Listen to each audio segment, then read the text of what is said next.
بسم اللہ الرحمن الرحیم۔ السلام علیکم۔ حضرت محمد صلی اللہ علیہ وآلہ وسلم کی آمد کے وقت بہت ساری یہودی قبائل عرب میں رہائش پذیر تھے۔ دین یہود کے ماننے والے قبیلہ حمیر، بنی کنانہ، بنی حارث بن کعب، کندہ، غسان و جذام میں بھی موجود تھے۔ یمن بھی ایک زمانہ تک یہودیوں کے زیر نفوذ رہا اور ذو نواس بادشاہ یمن نے یہودی مذہب اختیار کر لیا تھا اور وہ بازور بازو عیسائیوں کو دین سے منحرف کرنا چاہتا تھا، مگر لوگوں نے اس کی دعوت کو قبول نہیں کیا، جس کی وجہ سے عیسائیوں کا قتل عام ہوا۔ آخر میں حبشہ اور ذو نواس میں جنگ چھڑ گئی اور ذو نواس 525 عیسوی میں شکست کھا گیا۔ یہودیت یمن میں مدینہ منورہ میں، جو پہلے یثرب کہلاتا تھا، مدینہ منورہ سے لے کر شام تک کے علاقے کی شاداب بستیوں میں پائی جاتی تھی۔ یہود بڑے شہروں اور زراعت کے قابل مقامات پر آباد تھے، جس کی وجہ سے عام طور پر زراعت پیشہ اور صنعت کار تھے، اور ان میں سے بہت سے لوگ سودی کاروبار بھی کیا کرتے تھے۔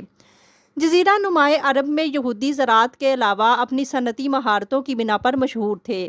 یہ لوگ مدینہ میں بھی زراعت کے علاوہ دوسرے ہنر جیسے آہن گری، رنگ ریزی اور اسلحہ سازی کے پیشوں سے وابستہ تھے۔ یہود کی بڑی آبادیاں دو تھیں۔ ایک بڑی آبادی مدینہ منورہ میں تھی، جہاں ان کے قبائل بنو قینقاع، بنو نذیر اور بنو قریظہ آباد تھے۔ مذکورہ تینوں قبائل کے علاوہ چند چھوٹے بڑے یہودی قبائل بھی تھے، مثلاً بنو بہتل بھی موجود تھے، مگر ان کی تعداد قابل ذکر نہ تھی۔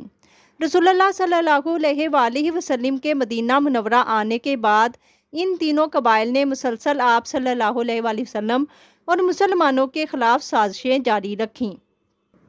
حضرت محمد صلی اللہ علیہ وآلہ وسلم نے وہاں آباد یہودیوں کے ساتھ بہت سارے معاہدات بھی کیے، لیکن سب سے اہم معاہدہ میثاق مدینہ کے نام سے مشہور ہوا، جس کی شرائط یہ تھیں: یہ سب مسلمان مہاجرین و انصار دوسرے لوگوں کے مقابلے میں ایک امت ہیں۔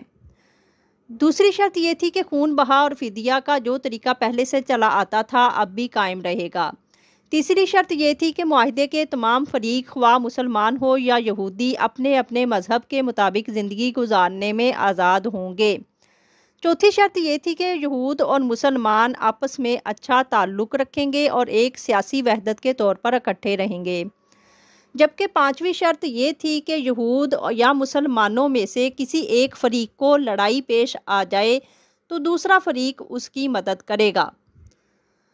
چھٹی شرط یہ تھی کہ کوئی فریق قریش کو امان نہ دے گا۔ ساتویں شرط یہ تھی کہ مدینے پر حملے کی صورت میں دونوں فریق مل کر اس کا دفاع کریں گے۔ آٹھویں شرط یہ تھی کہ کسی دشمن سے اگر ایک فریق صلح کرے گا تو دوسرا بھی شریک صلح ہوگا، لیکن مذہبی لڑائی اس سے مستثنیٰ ہوگی۔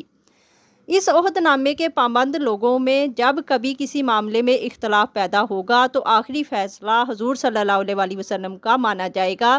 یہ 9ویں شرط تھی، جبکہ 10ویں اور آخری شرط یہ تھی کہ کوئی بھی حضور صلی اللہ علیہ وآلہ وسلم کی اجازت کے بغیر جنگ کے لیے نہ نکلے گا۔ میثاق مدینہ ایک بہت ہی اہم معاہدہ تھا جو کہ حضرت محمد صلی اللہ علیہ وآلہ وسلم نے یہودی قبائل کے ساتھ کیا تھا، لیکن یہودیوں نے بار بار اس معاہدے کو بھی توڑا اور مسلمانوں کو نقصان پہنچاتے رہے، جس کے نتیجے میں انہیں مدینہ منورہ سے جلا وطن کر دیا گیا یا پھر قتل کر دیا گیا۔ مدینہ منورہ سے یہود کا اخراج 3 مرحلوں میں ہوا۔ پہلا، غزوہ بدر کے بعد بنو قینقاع نے مسلمان خاتون کی بے حرمتی کی اور اس معاملے کو نمٹانے کی بجائے علل اعلان معاہدے کو توڑ دیا۔ اس کے بعد وہ مسلمانوں کا مقابلہ نہ کر سکے تو معاہدے کے مطابق ان کو سزا دی گئی کہ انہیں مدینہ سے جلا وطن کر دیا گیا۔ دوم، غزوہ احد میں ان لوگوں نے پس پردہ مشرکین کا ساتھ دیا اور پھر رسول اللہ صلی اللہ علیہ وآلہ وسلم کو نعوذ باللہ شہید کرنے کی سازش کی، اور یہ سازش ظاہر ہونے کے بعد بنو نذیر کے لوگ مسلمانوں کے خلاف قلعہ بند ہو گئے۔